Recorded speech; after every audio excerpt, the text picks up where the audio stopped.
Hey, everybody, what's going on? Keith Niebuhr and Corey Bender of Gators Online to talk some Florida Gators football recruiting. And it is a big weekend in our world, the world of recruiting, as five-star defensive lineman LJ McCrae, one of the top recruits in the country, is set to announce his commitment Saturday afternoon at approximately 4 p.m. Eastern time. His finalists are Florida, Auburn, Florida State, Georgia, and Miami. Again, number 8 recruit in the country for On3, number 1 defensive lineman in the country. Corey, this guy is legit. This guy is a dude. And the Florida Gators and every other team in his Final Five could absolutely use him. He's big time. I think he's a day one rotational guy. Obviously, like you said, Keith, big time. I mean, 6'6.5", about 270 pounds. Outstanding motor, really gets after it for all 4 quarters. The other thing, too, I really love about his game, he's very violent, plays with really good hand usage and really physical on the edge. And I think the biggest thing, though, is combination of size and athleticism mixed in with his motor. You don't see that often, and it's obviously no surprise that he's On3's number 1, ranked off defensive lineman for this cycle. All right, so what we're going to do on this show, and we're going to preview his announcement.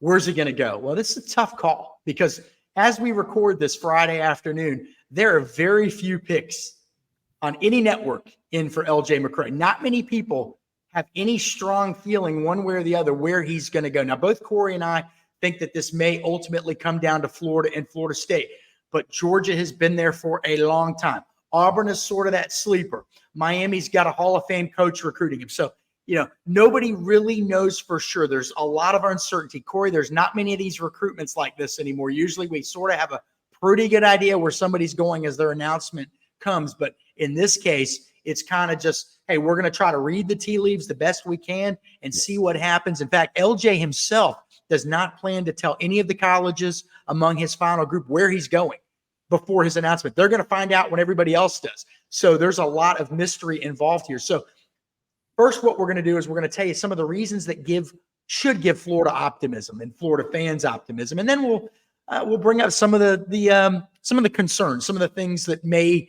point him in another direction. But Corey, when you start with the optimism for the Florida Gators, if you're wearing orange and blue and you work at Gators headquarters, you've got to feel good about the relationships that you've built with LJ McCrae. In interview after interview, he says, "Hey, I like Billy Napier. I like Sean Spencer, the defensive line coach. He communicates a lot with Austin Armstrong, the defensive coordinator, and he's really close, maybe closer with this next coach than any of them, and that's outside linebacker / edge coach Mike Peterson, the Gator great, the former Gator player who grew up right down the road and attended Santa Fe High School in Alachua, Florida. So he's close with that whole staff. Now, when he does interviews, Corey, with other or interviews about other schools or talks about other schools, he may mention one coach or 2 coaches, but with Florida, it's 4 coaches. There's a real connection there, and that is not insignificant.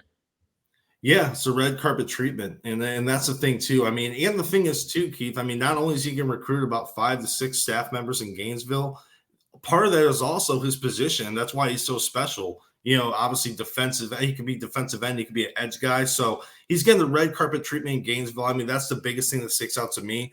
Obviously, the familiarity, that kind of ties in with it. He's been camping in Gainesville for about 4 to 5 years, dating back to middle school. So when you mix it in as far as proximity, being able to play in front of his loved ones, being familiar, obviously feeling the love from the staff, you combine all that. And also a thing to add to with Florida, another thing is just a scheme fit. I think he fits that defensive scheme like a glove. I feel he can kind of play on the edge before it could move him inside for certain packages. But when you add it all up, I think obviously the proximity, obviously that's the biggest thing in that home-like feel. Those are the 2 things that stick out the most. Well, we're going to get to that one in a second. But, among the other things, the other big factors, you start with the relationships with the coaches. He also has a relationship with the Florida commits, including DJ Lagway, the 5-star quarterback commit, Miles Graham, the 4-star linebacker. When he officially visited Florida in June, 5-star safety commit Xavier Phil-Sami was there also. And again, LJ has said as recently as last week in an interview with On3 that, hey, if I go to Florida, I'm going to feel comfortable there. I know a lot of these guys already. It would make for a smooth transition. Again, another significant factor. You want to play with people you like and respect, and he does like and respect these guys. And he has said more than one time that DJ Lagway, the Gators quarterback commit, has recruited him extremely hard. So that's 2 big reasons there. Relationships with the coaching staff, relationships with the current commits. And then here's another one, Corey. He has told both of us this in separate interviews. I guess can't talk here. That proof of concept. After the Tennessee game in particular, when Florida beat Tennessee pretty good at the Swamp and LJ McCrae was in attendance, he said, look, they're doing what Billy Napier told me they were going to do. Now, not specifically beat this team or beat that team or rush for this many yards or have this many sacks, but progress. Make progress as a program. They're making progress. They're playing young guys. That has resonated with LJ McCrae, again, because of the proof of concept element there, Corey. He's seeing it. It's one thing to it's always, as a recruit, there's that leap of faith element. You want to see something, and he's seeing it in Florida. Now, the schedule gets tougher, obviously, as Florida finishes out the season, but 5-2 right now and looking like they're showing progress with a young team, resonating with LJ McCrae. Yeah, and that's the thing, Keith. Like, they told a lot of these guys before the season, they didn't promise these guys saying, hey, we're going to reach a certain bowl game. Hey, we're going to win the SEC. It's one of those things that, hey, it's going to be taken week by week, and obviously it's a building process. And you can say right now they surpass expectations, at least in my eyes. You know, I had them before the season winning 5 games, and you know, right now at 5-2, you know, won a crucial game obviously against Tennessee to get the momentum rolling. Then a really big win on the road against South Carolina. Obviously, we haven't talked to LJ since then about that game, us personally at Gators Online, but that has to sit with him very well, you know, as well, kind of go along with that Tennessee game. So I think obviously Billy Napier, what they've been echoing, that's probably the most important thing down the stretch is obviously what they've been backing up, what they've been saying. And I think overall, and DJ Lagway hit it on that over the summer when we talked to him, saying, hey, if obviously if Florida struggles throughout the season, it's not going to make me and all these other guys, you know, go head in another direction. They're prepared for that, and that starts at the top of Billy Napier. Well, and LJ McCrae has said again to both of us, he doesn't mind being part of a rebuild. When he got to Mainland went 5-5 his sophomore season, Corey. 5 wins, all right, 500 team. Well, what did Florida do last year? Essentially a 500 team. Lost the bowl game with would they take a roster of like 19 guys out to Vegas or whatever it was? Yeah. You know, but essentially a 500 team, and so that's what he was in that year too. His sophomore season at Mainland. Well, right now, his senior season at Mainland. Mainland is 7-0 and looks like one of the better teams in the entire state of Florida. Yeah. He's been a central figure in that rebirth of that really a strong program, but he kind of helped Mainland played a big part in getting them back up toward the top. So he's comfortable with that type of role. Georgia's already here. FSU's unbeaten this season. Florida's here trying to get back to the elite level in college football. Corey, he may not go to Florida because of that, but it sounds like that won't be something that will push him somewhere else. He's totally comfortable with that. I mean, he can be comfortable at a lot of different places. In fact, he said that in an interview, I think Thursday with Chad Simmons of On3. I can succeed at any one of these 5 finalists. But with Florida, if you're a fan, he's okay with being part of a rebuild. Okay, so that's comforting. Now, Corey, a couple more things that could play to Florida's advantage. Proximity to home. You know, he's been to Florida many times. It's about 90 minutes away. And then 2, we have heard just some chatter talking with different sources, he really likes the idea of playing in the SEC. Now, so if you say if all things are equal, does that give Florida a boost over Florida State? Well, maybe. I mean, we both think Florida State's right there. We don't know particularly or the particulars of the NIL situations with either school. So we don't know. Look, but if all things are equal, maybe the fact Florida's in the SEC could be that one thing that just gives Florida that little extra boost, one piece of many pieces within a giant puzzle, Corey. But Corey, those are really the main reasons. Those are the significant reasons. He fits in with the culture at Florida. He's close with the coaches. He's close with the commits. He's okay being part of a rebuild. You got proximity to home. But even that said, Corey, there are hurdles here. There are challenges. So next up, we're going to kind of give you 1 or 2 things with each of the other finalists. We're going to run through this quick.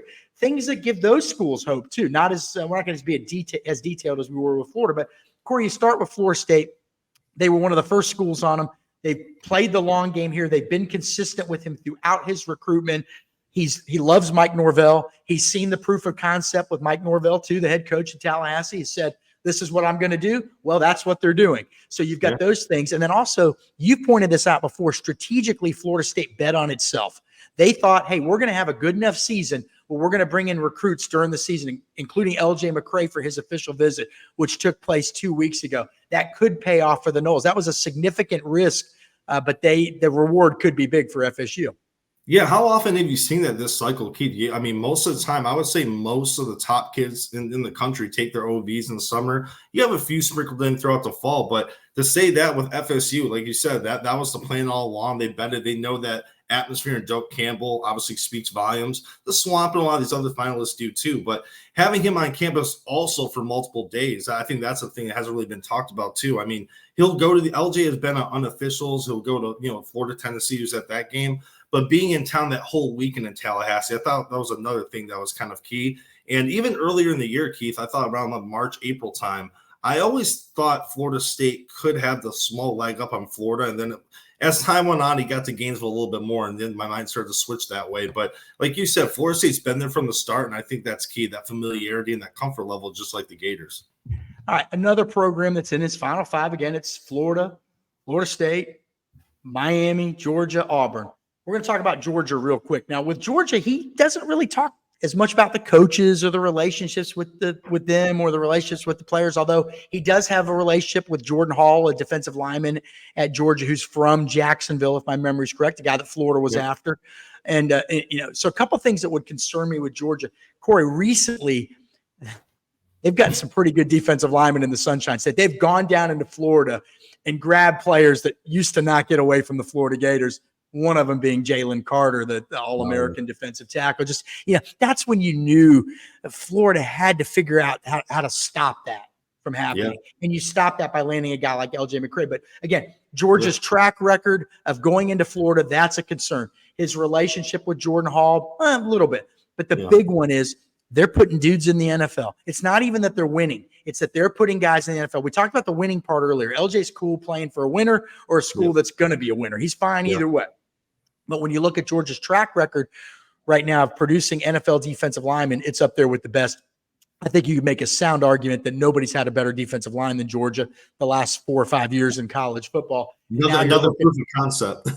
That's right. You're watching NFL games on Sunday, and you're seeing guy after guy after guy with Georgia next to it on the defensive line. So that is Georgia's big pull, Corey. Now, 2 other schools involved, Auburn and Miami, got very little buzz outside of those 2 areas. Now, the Miami reporters write about the chances that Miami's got a chance, and they may be right. The Auburn writers do the same.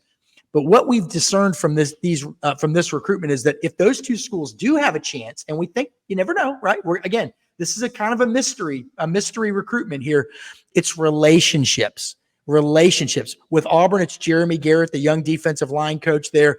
Apparently, LJ McCrae and him have really hit it off. They've connected, and that's giving Auburn some hope. And at Miami, they got a pretty good guy recruiting him too, Corey, by the name of Jason Taylor, one of the great defensive players in the history of the NFL. And so for those schools, we won't talk as much about them because we think they're, it's maybe a little bit harder for them. I like Auburn's chances better than Miami. But if those schools are going to have a chance, it's going to be the relationships with those 2 guys, Jason Taylor at Miami, Jeremy Garrett at Auburn. Now, Corey, there is one big unknown of many, let's say, and that is regarding NIL. Yeah. We're not privy to all the numbers. We don't know what kids get and don't get and all that. So that's kind of what makes these predictions hard sometimes. We don't know that. We don't know who's putting forward the best situation for him. We also don't know how much of a factor it is to him. Mm-hmm. In other words, sometimes you may pick a school where the NIL situation isn't as good as the others because you just feel comfortable there. It just feels right. You like the track record. You believe they can get you to the NFL. You feel comfortable there. Your family feels comfortable. So NIL is kind of the – what's that, Corey? It's a long-term money. Like you said, some of these kids don't want – they think, hey, I'll make that money in the NFL. They trust the coaches, like you said. It's kind of you're right. I mean, so that's kind of a mystery wrapped inside a greater mystery, the overall mystery. But Corey, that's really it. We've laid out the reasons of optimism for Florida, and we've kind of spelled out some of the things that the other schools have working in their favor. As we record this on Friday afternoon, which way are you leaning? I think that's what everybody wants to know. I think we're sort of on the same page here. What would you say, Corey? I'm giving Florida the very slight edge over FSU. I think that's where I'm at with it right now. I know there's been Georgia, like you said, Keith, they've been in the picture for a while too, but I think as it's gotten close over the past week, we've been hearing mostly about Florida and FSU. And based off intel on the Gators side, from a few reliable sources, confidence in Gainesville is pretty high right now, but obviously nothing's certain. So, definitely buckle up for this one. Yeah, and I would agree with you. I mean, people are probably going to be like, well, look at these two homers. Look at them picking Florida.